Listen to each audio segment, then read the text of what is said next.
In the summer of 1314, a confrontation unfolded in central Scotland that would reshape the political landscape of Britain for centuries. The forces were starkly mismatched. King Edward II commanded perhaps the largest English army assembled in a generation, 20,000 men, including elite heavy cavalry and 3,000 Welsh longbowmen. Opposing him stood Robert Bruce with roughly 6,000 Scots, many of them poorly provisioned foot soldiers. The odds suggested annihilation for the Scots. What followed instead was a masterclass in terrain selection, tactical discipline, and the exploitation of an opponent's overconfidence. The weight of occupation. By 1314, Scotland had endured nearly 2 decades of English occupation. Edward II's father, had systematically dismantled Scottish autonomy, executing resistors, installing garrisons, demanding fealty from nobles. His methods were deliberate and brutal. Scottish lords were forced to swear oaths of allegiance on pain of death. Their castles were seized and garrisoned with English troops. The apparatus of Scottish governance was methodically replaced with English administration. William Wallace's rebellion had briefly threatened this order. For a time, Wallace united disparate Scottish factions and won significant victories against English forces. But Edward I responded with overwhelming force. Wallace was captured, transported to London, and subjected to a public execution designed to terrorize any future resistors. He was hanged, drawn, and quartered. Parts of his body were displayed in different Scottish cities as a warning. The message was clear. Resistance meant annihilation. After Wallace's death, organized Scottish resistance largely collapsed. English control appeared comprehensive and permanent. The Scottish nobility, pragmatic and self-interested, largely accommodated themselves to the new reality. Independence seemed a lost cause. The unlikely king, Robert Bruce's claim to the Scottish throne was controversial even among his own people. His family had contested the crown for decades, and their ambitions were well known. In 1306, Bruce committed an act that nearly destroyed his political future before it began. He arranged a meeting with John Comyn, a rival claimant to the throne and a powerful nobleman, at Greyfriars Church in Dumfries. What transpired inside that church remains partially obscured by conflicting accounts, but the outcome was unambiguous. Comyn lay dead, murdered on consecrated ground. This was not merely murder, it was sacrilege. The church was inviolable sanctuary, and killing within its walls brought automatic excommunication. Bruce had committed one of the gravest sins recognized by medieval Christendom. He was now an outlaw in both secular and spiritual terms, condemned by the Pope and hunted by the English crown. Most men in his position would have fled into permanent exile. Bruce did the opposite. Within weeks of the murder, he had himself crowned King of Scotland at Scone, the traditional seat of Scottish kings. The ceremony was hasty and poorly attended. Few Scottish nobles were willing to associate themselves with an excommunicated murderer. The English dismissed him as a pretender, a desperate man clinging to a fantasy of kingship. But Bruce possessed something his critics underestimated: strategic patience and an intimate understanding of warfare. He had no intention of facing English armies in open battle, where their superior numbers and heavy cavalry would inevitably prevail. Instead, he initiated a campaign of guerrilla warfare. His forces struck isolated garrisons, ambushed supply columns, and melted back into the highlands before English reinforcements could arrive. He avoided sieges he could not win and refused engagements on unfavorable terms. This approach was profoundly unglamorous. There were no pitched battles, no dramatic victories to rally popular support. Instead, there was patient, methodical erosion of English control. Bruce recaptured castles one by one, often through surprise night attacks or by bribing defenders. He destroyed fortifications rather than garrison them, denying the English strongpoints to reoccupy. Year after year, English-held territory contracted. By 1314, Bruce controlled nearly all of Scotland. Only a handful of English garrisons remained, and of these, Stirling Castle was by far the most important. The trap at Stirling. Stirling Castle occupied a position of extraordinary strategic value. Perched on a volcanic crag, it commanded the primary route between the Scottish Highlands and the fertile lowlands. Whoever controlled Stirling controlled the movement of armies through central Scotland. It was the linchpin of English occupation. Bruce's brother, Edward Bruce, besieged Stirling for months, but made little progress. The castle was too strong, and the Scots lacked the siege equipment necessary to breach its defences. Finally, Edward Bruce negotiated an unusual arrangement with the English commander, Sir Philip Mowbray. If no English relief force arrived by June 24, 1314, Mowbray would surrender the castle without further resistance. The agreement was peculiar by the standards of medieval warfare, but it served both sides' immediate interests. Mowbray avoided the dishonor of surrendering without attempting resistance, and Edward Bruce avoided the costs of a prolonged siege. But the arrangement created a political crisis for King Edward II. Edward II was not his father. Where Edward I had been a capable military commander and ruthless administrator, Edward II was indecisive and prone to favoritism. His reign had been marked by baronial revolts and military setbacks. Allowing Stirling to fall without attempting relief would be interpreted as weakness, inviting further challenges to his authority both in Scotland and England. He had no choice but to respond. Edward II assembled the largest army England had fielded in years. The corps consisted of 2,500 heavy cavalry, the armoured knights who formed the elite of medieval European warfare. These men trained from childhood in mounted combat, wore expensive plate armour, and fought with lance and sword. They represented the pinnacle of military technology and social prestige. Supporting the cavalry were 3,000 Welsh longbowmen. The longbow was a devastating weapon, capable of piercing armour at range and loosing arrows far more rapidly than crossbows. Welsh archers had proven decisive in numerous English victories. Additionally, thousands of infantry rounded out the army, bringing total strength to approximately 20,000 men. This force marched north in June 1314, confident of victory. English commanders expected the Scots to avoid battle, as they had for years. If the Scots were foolish enough to stand and fight, the English cavalry would crush them. The ground chosen. Robert Bruce had spent 8 years avoiding exactly the kind of battle Edward II was now forcing. But the siege agreement at Stirling had created circumstances that might never recur. If the English could be defeated decisively, it would shatter the aura of invincibility that sustained their occupation. If the Scots lost, they would lose little more than what seemed already lost. Bruce chose his battlefield with meticulous care. The site lay near the Bannockburn, a small stream that flowed into the River Forth. The terrain was naturally constricted, forest and marshland on one side, the burn itself on the other. The English would be forced to advance through a narrow corridor, unable to deploy their superior numbers effectively. Their cavalry could not execute the wide flanking maneuvers that typically routed infantry formations.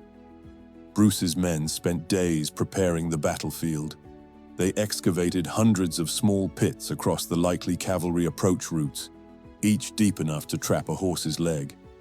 These pits were carefully camouflaged with branches and turf, invisible until a horse stepped into one. A charging cavalry formation hitting these obstacles would disintegrate into chaos. Bruce drilled his infantry relentlessly in the Schiltron formation. This was a circular or rectangular formation of spearmen, each man holding a spear roughly 3 meters long. When properly executed, The schiltron presented an impenetrable wall of spear points in every direction. Against cavalry, which relied on shock and momentum, a disciplined schiltron was nearly impossible to break. The key was discipline. If men panicked and broke formation, cavalry would slaughter them. Bruce ensured his men understood that survival depended on holding position. The duel. On June 23rd, the English vanguard arrived near the Scottish position. What happened next became one of the most famous incidents in Scottish history, though its tactical significance was minimal. An English knight named Henry de Bohun, a member of one of England's most prominent noble families, spotted Robert Bruce riding ahead of the Scottish lines. Bruce was mounted on a small palfrey, a riding horse rather than a war horse, and carried only a battle axe. He was clearly identifiable as the king, probably conducting a final reconnaissance of the field. De Bohun saw an opportunity for glory that few knights would ever encounter: single combat with an enemy king. He lowered his lance and spurred his warhorse into a charge. Bruce, rather than fleeing, rode directly toward him. At the last instant, Bruce swerved aside.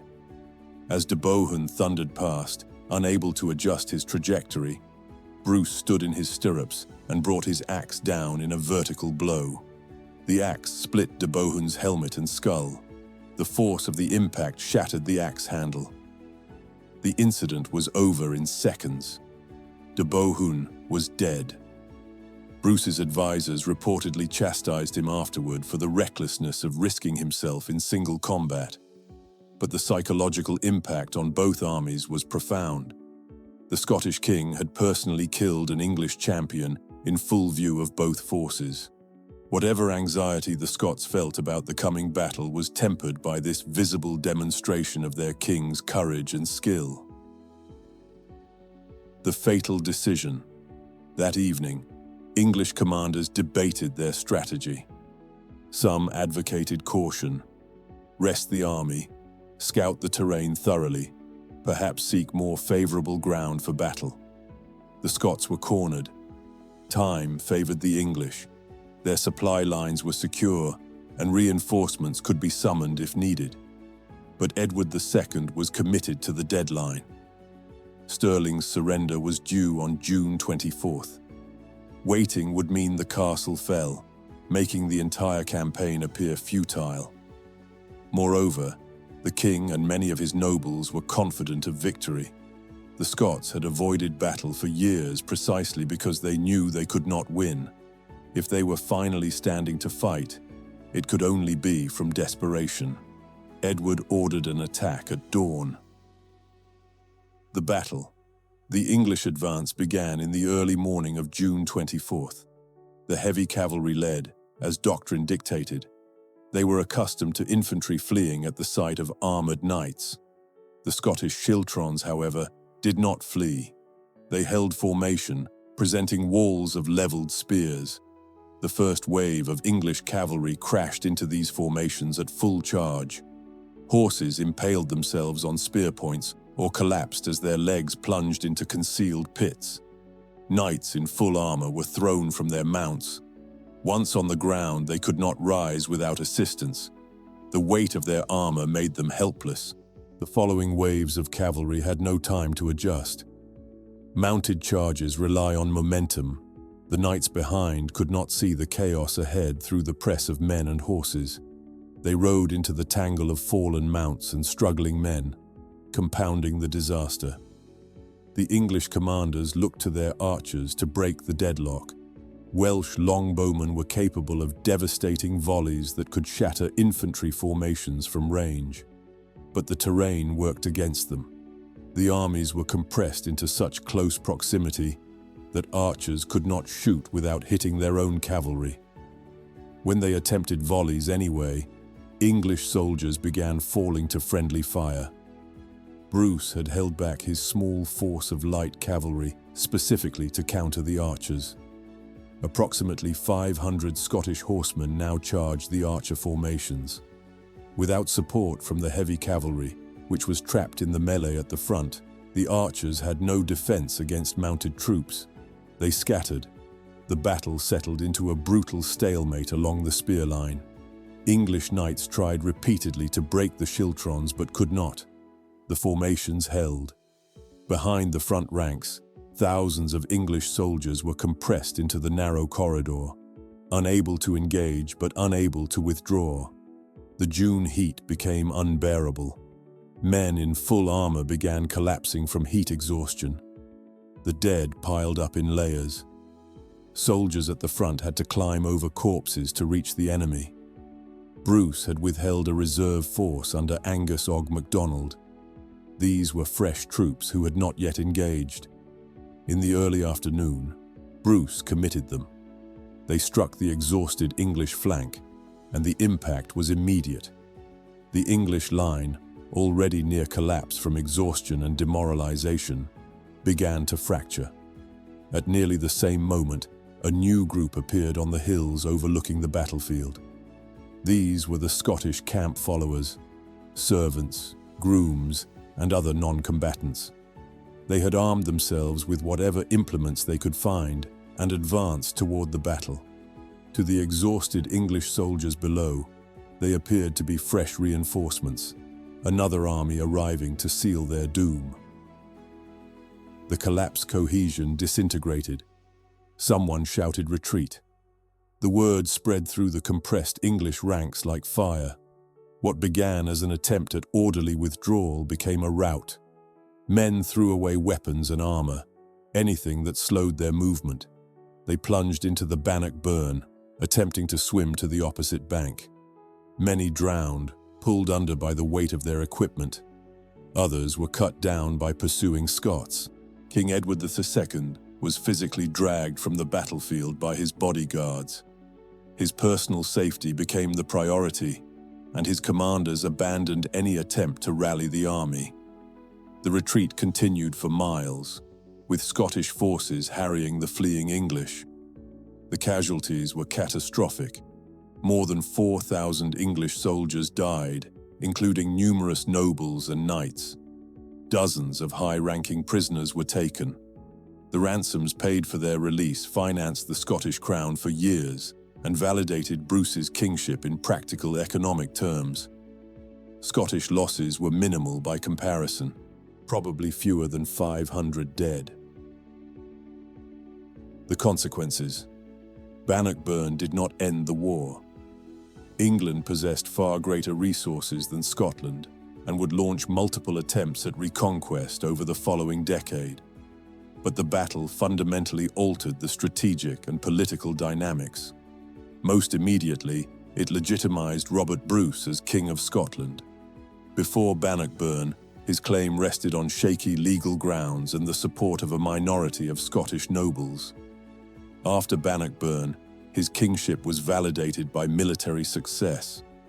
Nobles who had remained neutral or collaborated with the English now shifted allegiance. More broadly, the battle demonstrated that English military dominance was not inevitable. The long-standing assumption that English armies, particularly their cavalry, were essentially unbeatable was proven false. This had implications far beyond Scotland. Other regions under English pressure took note. The battle also illustrated a crucial lesson in medieval warfare. Disciplined infantry, fighting on favorable terrain, could defeat cavalry. This principle would be reaffirmed repeatedly over the following century at battles like Crécy and Agincourt, where infantry armed with longbows would devastate French cavalry. The age of cavalry dominance was beginning to wane, though contemporaries did not yet recognize it. For Edward II personally, Bannockburn was a humiliation from which his reign never recovered. His authority was already questionable among English barons. The defeat strengthened his domestic opponents and contributed to the political instability that would eventually lead to his deposition and murder. Scotland continued to face English invasions, but none succeeded in reasserting control.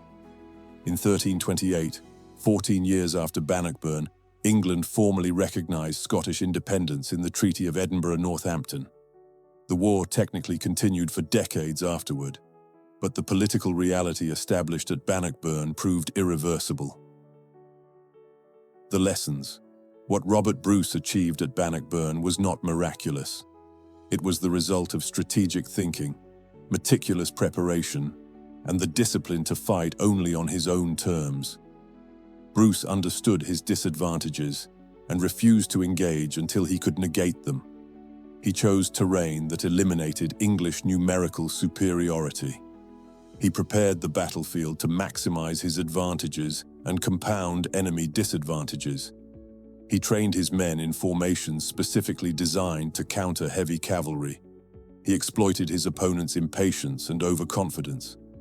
The battle demonstrated that wars are not won simply through superior resources or technology. They are won through the intelligent application of available resources against an opponent's vulnerabilities. Bannockburn remains studied precisely because it illustrates these principles so clearly. In the broader sweep of British history, Bannockburn ensured that Scotland would remain independent for another 4 centuries. The cultural, political, and religious divergence between Scotland and England that defines British history flows in part from that June day in 1314, when 6,000 Scots held their ground against 20,000 English soldiers. The battle did not guarantee Scottish independence permanently. That would require continued military success, diplomatic maneuvering, and the accidents of dynastic succession. But it made independence possible. And in medieval warfare, where the momentum of victory or defeat could determine the fate of kingdoms, possibility was often enough.